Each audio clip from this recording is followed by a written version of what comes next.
Pasigenyo, ito ang latest na balita. Isang lalaking tinatayang 28 taong gulang na kinilalang si alias Joel ang nabagsakan ng sanga ng puno na may bigat na 10 kilo. Yan ay nangyari dito sa Barangay Manggahan, Pasig City. Ayon sa mga nakita, dakong alauna ng hapon nang bumigay ang sanga ng punong tinatayang may bigat na 10 kilo habang nakatambay si Joel at naghihintay sa kanyang pila. Sa kabutihang palad, hindi tinamaan ang bata, ngunit si Joel ay tinamaan sa balik at ulo dahilan upang mawalan siya ng malay. Yun po, katabi ko lang sila nag-uusap-usap tapos magpapabaksin sana. Magkakalapit kami dito, may bata rin na maliit, buti hindi niya natamaan.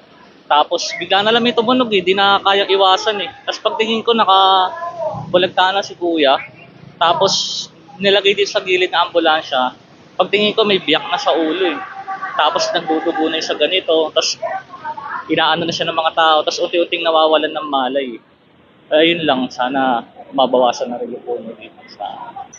So my name is Jeremiah P. Castellano, Medic 05 ng Barangay Manggahan Ambulance Crew.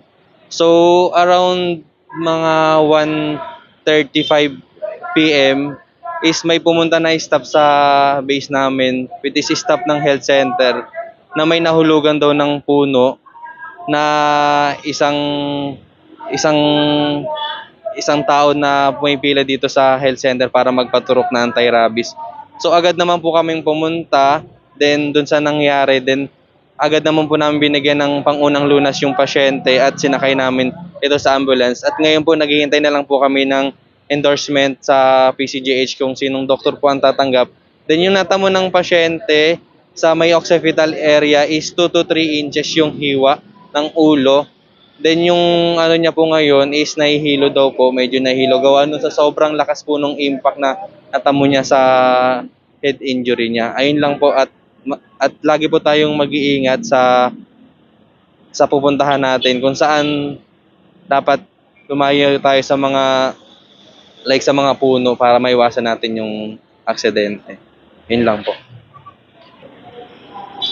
Samantala, gumagawa naman ng hakbang ang barangay upang maiwasan na ang mga ganong klase ng insidente at hindi na maulit. At yan muna ang latest para sa iNews Pasig. Ako si Mon Ching. Balita, buhay, Pasigenyo.